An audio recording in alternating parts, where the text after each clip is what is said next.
ሰላም ጤና ይስጥልኝ እንደምን ቆያችሁ ውድ አድማጮቻችን ይህ ፋስ ስፖርት ዩብ ነው። ቼልሲን የተመለከቱ ወቅታዊና አዳዲስ መረጃዎችን አጠር አድርጌ የማቀርብላችሁ ይሆናል። እስከ መጨረሻው አብራችሁን ቆዩ። በአወዛጋቢ ንግግሮቹ የሚታወቀው እውቁ የእግር ኳስ ተጫዋች ዛላታን ኢብራሂሞቪች ኢንዞ ፈርናንዴዝን ክፉኛ ተችቶታል። ቡድንህ መጥፎ የውድድር ዘመን ካሳለፈ አንተ ራሱ የችግሩ አንዱ አካል ነህ ማለት ነው። ነገሮች አስቸጋሪ ሲሆኑ ብቻ ክለቡን አስገድዶ ለመውጣት መሞከር እጅግ አሳፋሪ ነው። ይሄ የአሸናፊዎች ስነልቦና አይደለም፣ ፍጹም እፍረትና ውርደት ነው በማለት ኢንዞ ፈርናንዴዝን ክፉኛ ተችቶታል። ዛላታን ኢብራሂሞቪች የሰጠውን ቃለ መጠይቅ በስፋት የማጋራችሁ ይሆናል።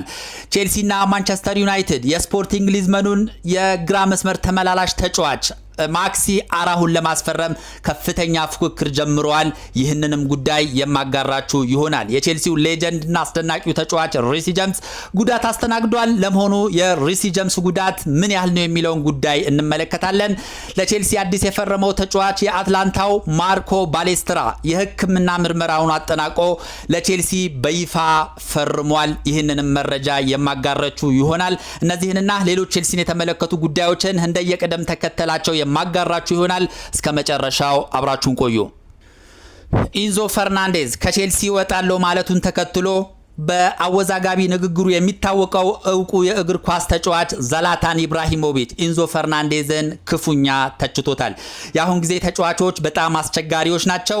ሀሳባቸው ሁሉ አይገባኝም፣ ለቡድኖቻቸው ታማኝ አይደሉም በማለት የጀመረው ዛላታን ኢብራሂሞቪች ኢንዞ ፈርናንዴዝን በጠንካራ ቃላት ተችቶታል። ቡድንህ መጥፎ የውድድር ዘመን ካሳለፈ አንተ ራሱ የችግሩ አንዱ አካል ነህ። እነዚያን ጨዋታዎች የተጫወትከው አንተ ነህ። በዛም ሜዳ ላይም የነበርከው አንተነ ከኃላፊነት መሸሽ አትችልም በማለት ዛላታን ኢብራሂሞቪች ኢንዞ ፈርናንዴዝን በጠንካራ ቃላት ወርፎታል። ክለብህ ለአውሮፓ ሻምፒየንስ ሊግ ወይም ለማንኛውም የአውሮፓ መድረክ ሳያልፍ ከቀረ አንተም አብረህ ወድቀሃል ማለት ነው። ታዲያ አሁን ለምን በድንገት ተነስተህ አውሮፓ መድረክ ወዳለ ክለብ ለመቀላቀል ትጣደፋለህ? የገዛ ክለብህን መሆን ወደሚገባው ቦታ ለመመለስ መታገል አለብህ ማለት እንግዲህ ዛላታን ኢብራሂሞቪች ኢንዞ ፈርናንዴዝ ላይ የስድብ ማዕቱን አውርዶበታል። ነገሮች አስቸጋሪ ሲሆኑ ብቻ አስገድዶ ለመውጣት መሞከር እጅግ አሳፋሪ ነው። ይሄ የአሸናፊዎች ስለንቦና አይደለም፣ ፍጹም እፍረትና ውርደት ነው። በእኛ ጊዜ እንደዚህ አይነት ነገር ፈጽሞ አልነበረም በማለት ታዋቂውና ይሄ አነጋጋሪ ንግግሮችን በመናገር የሚታወቀው ዛላታን ኢብራሂሞቪች ኢንዞ ፈርናንዴዝ ላይ ከላይ ያነበብኩላችሁን ሐሳብ ሰንዝሯል። ይሄ ሐሳብ ብዙ የቼልሲ ደጋፊዎች ብዙ የእግር ኳስ አፍቃሪያን የሚጋሩት ሐሳብ ነው ብሎ መናገር ይቻላል። ቼልሲ የአውሮፓ ሻምፒየንስ ሊግ እንደማይሳተፍ ይታወቃል።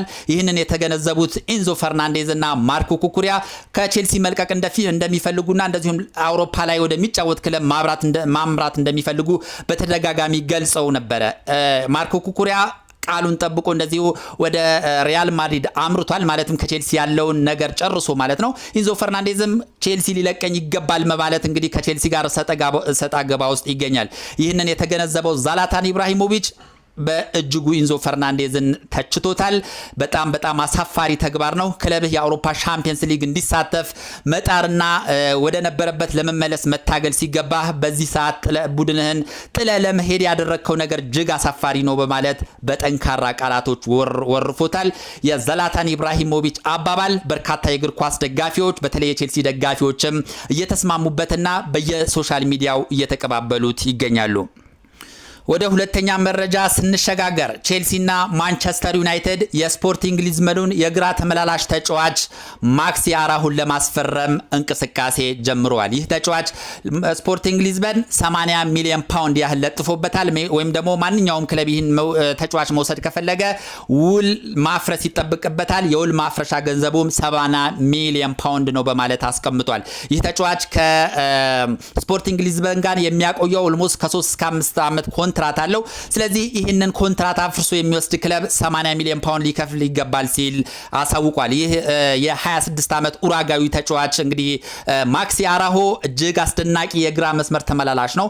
ቼልሲ በተለይ የማርኮ ኩኩሪያን ቦታ ለመተካት ሁነኛ ተጫዋች እየፈለገ ባለበት በዚህ ሰዓት አይኑን ማክሲ አራሆ ላይ ጥሯል። ይህ ተጫዋች ኢቭን ኢንዞ ከማርኮ ኩኩሪያ በተሻለ አቅም ያለውና እጅግ አስደናቂ የግራ መስመር ተመላላሽ ተጫዋች ነው። ማንቸስተር ዩናይትድም የዚህ ተጫዋች ፈላጊ ሆኖ ብቅ ብሏል። ቼልሲም እንደዚሁ በዋናነት ይፈልገዋል። ከሁለቱ ቡድኖች እንግዲህ ማን አሸንፎ ይሄ ልጁን ወደ የክለቦቻቸው ያመጡታል የሚለው ጉዳይ እጅግ ተጠባቂ ነው። ቼልሲ በተለይ ማርኮ ኩኩሪያን ለመተካት ከፍተኛ ፍላጎት ያለው በመሆኑ ምናልባትም የተጠየቀውን ገንዘብ በመክፈል ወደ ስታንፎርድ ብሪጅ ለማምጣት ከፍተኛ ጥረት ያደርጋል ተብሎ ይጠበቃል። ልጁም ማክሲ አራሆም ለዚሁ ወደ እንግሊዝ መምጣት ይፈልጋል። ስለዚህ ልጁ ምንም ችግር የሌለበት በመሆኑ ከስፖርቲንግ ሊዝበን ጋር ንግግሮች ከተደረጉ በኋላ የልጁ ጉዳይ የሚያበቃ ይሆናል። ማንቸስተር ዩናይትድ ወይስ ቼልሲ የሚለው ጉዳይ በቀጣዮቹ ሳምንታት ይፋ ይሆናል። ወደ ሌላኛው ዘገባ ስንሸጋገር የጀምስ ጉዳትን እናገኛለን። የቼልሲና የእንግሊዝ ብሔራዊ ቡድን ወሳኝ ተጫዋች የሆነው ሪሲ ጀምስ ጉዳት አስተናግዷል። ቡድኑ እንግሊዝ ከጋና ጋር ባደረገችው ጨዋታው 0-0 መጠናቀቁ ይታወሳል። በዛ ጨዋታ ላይ እንግዲህ በቋሚነት ተሰልፎ የነበረው ሪሲ ጀምስ ጉዳትን አስተናግዷል። በዚህም መሰረት እንግዲህ 2 እና 3 ጨዋታዎች ያህል ሊያመልጡት እንደሚችሉ ነው የተዘገበው። የእንግሊዝ ብሔራዊ ቡድን በቀጣይ ከፓናማ ጋር ይፋለማል። በዚህ ጨዋታ ላይ ሪሲ ጀምስ አይሰለፍም። እንደዚሁም በቀጣይ ወደ 32ቱ እንግሊዝ ከተቀላቀለች በኋላ እንደዚሁ በሚኖረው ጨዋታ ላይ ሪሲ ጀምስ በጉዳት ምክንያት አይሰለፍም ማለት ነው። ስለዚህ እንግሊዝ ከዚህ በኋላ የምታደርጋቸው 2 እና 3 ጨዋታዎች የሚያመልጡት ይሆናል። ከዛ በኋላ ወደ ጨዋታ ይመለሳል ተብሎ ይጠበቃል። አንዳንድ መገናኛ ብዙሃን የሪሲ ጀምስ ጉዳት ጠንካራ ነው፣ ከዛ በላይ ከአንድ ወር በላይ ለሚቆይ ጊዜ ሊጎዳ ይችላል እያሉ ይገኛሉ። ነገር ግን አሁን እየተሰማ ባለው ተጨባጭ መረጃ መሰረት ሪሲ ጀምስ 2 ጨዋታዎች ብቻ ሊያመልጡት እንደሚችሉ ነው የተገለጸው። እንግዲህ አሰልጣኝ ቱሄል አሁን እንደ አማራጭ ቻሎባህን ሊጠቀሙ ይችላሉ ተብሏል።